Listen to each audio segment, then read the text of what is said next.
अव्यय संबंध बोधक। पेड़ के नीचे गिलहरी घूम रही है। दुकान के बाहर ग्राहक खड़ा है।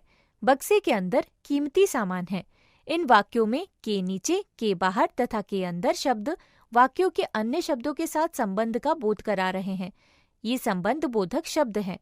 अन्य उदाहरण है के समान, के बिना, के बीच, के ऊपर, के पीछे आदि। वे शब्द जो वाक्य में आए संज्ञा या सर्वनाम का संबंध वाक्य के अन्य शब्दों के साथ जोड़ते हैं उन्हें संबंध बोधक अव्यय कहते हैं। संबंध बोधक के भेद: कालवाचक: के पहले, के पीछे, के बाद, के उपरांत, के पश्चात, से पूर्व, से पहले आदि। स्थानवाचक: के अंदर, के बाहर, के ऊपर, के भीतर, के नीचे, के समान, के नजदीक, के मध्य आदि।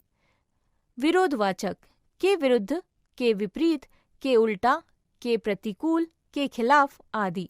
साधनवाचक: के सहारे, के आसरे, के कारण, के जरिए, के माध्यम, के हाथ, के मार्फत आदि।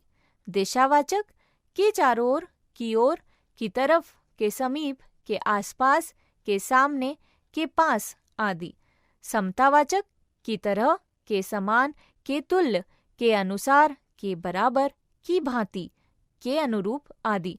तुलनावाचक: की अपेक्षा, के आगे, की बनिस्बत आदि। संग्रहवाचक: भर, पर्याप्त, मात्र, तक, पर्यंत आदि।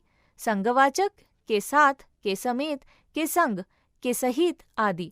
पृथकतावाचक: से अलग, से हटकर, से दूर, से परे आदि। विषयवाचक: के भरोसे, के विषय, के बाबत आदि। हेतुवाचक: के लिए, के कारण, के हेतु, की खातिर आदि।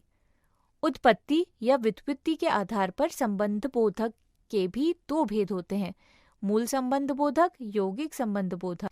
मूल संबंध बोधक: बिना, पर्यंत, रहित, मात्र, तक, पास, पूर्वक इत्यादि। यौगिक संबंध बोधक: संज्ञा से, पलटे, लेखे, अपेक्षा मार्फत। विशेषण से, तुल्य, समान, उल्टा, ऐसा, योग्य। क्रिया विशेषण से, ऊपर, भीतर, यहाँ, बाहर, पास, परे, पीछे। क्रिया से, लिए, मारे, चलते, कर, जाने। क्रिया विशेषण और संबंध बोधक में अंतर: क्रिया विशेषण क्रिया की विशेषता प्रकट करते हैं।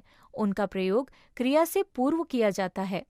संबंध बोधक संज्ञा या सर्वनाम का संबंध वाक्य के अन्य शब्दों के साथ प्रकट करते हैं। इनका प्रयोग संज्ञा या सर्वनाम के बाद होता है। जैसे सोहन पीछे खेल रहा है, क्रिया विशेषण। सोहन घर के पीछे खेल रहा है, संबंध बोधक। वह बाहर देख रही है, क्रिया विशेषण। मैं घर से बाहर हूँ, संबंध बोधक। यहाँ पहले वाक्य में पीछे खेल क्रिया के संबंध में कहा गया है, जबकि के पीछे संज्ञा घर से संबंधित है। ध्यान देने योग्य बातें: संबंध बोधकों का प्रयोग सदा विभक्तियों यानी के, से, की आदि के साथ किया जाता है। हमने सीखा: संज्ञा या सर्वनाम शब्दों में संबंध बताने वाले शब्द संबंध बोधक कहलाते हैं। संबंध बोधक शब्द संज्ञा या सर्वनाम के बाद आते हैं, जबकि क्रिया विशेषण शब्द क्रिया से पहले।